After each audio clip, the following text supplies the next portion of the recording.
Welcome to CBS This Morning. This is an historic day for a city that is full of history.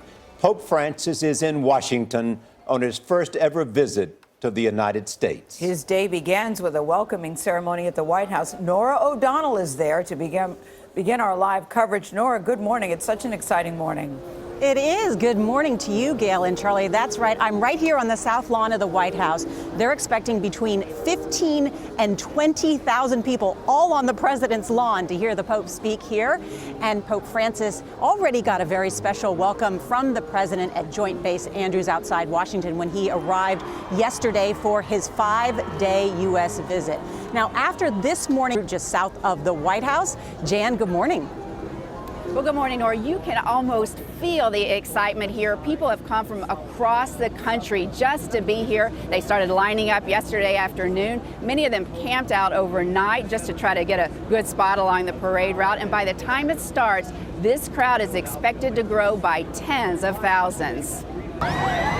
There were cheers as Pope Francis stepped off the plane, taking off his zucchetto in the windy weather. In a rare honor, President Obama and his family were there to greet him, along with the Bidens and 1,000 onlookers chanting, "Welcome to the USA." Welcome to the USA. The Holy Father met privately with the president before leaving the airport in a modest Fiat, all smiles through the open windows. He was greeted by more crowds and children when he arrived at the Nuncius Chair, his home for the next 2 days.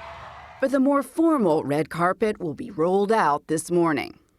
At 9 a.m., President Obama will welcome the Holy Father to the White House South Lawn, where more than 15,000 invited guests will hear the Argentinian-born pontiff deliver his first address in the U.S.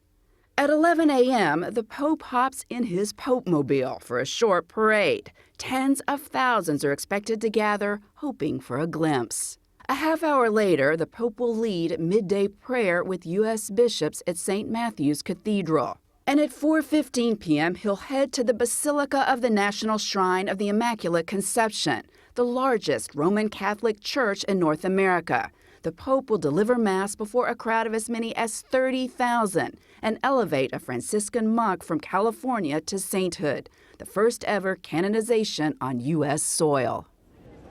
Now the papal festivities will continue tonight. There's a free concert at the Kennedy Center. The National Symphony Orchestra is expected to perform, but not on the bill. The Pope himself, the 78-year-old Pope, will be back at the Vatican Embassy.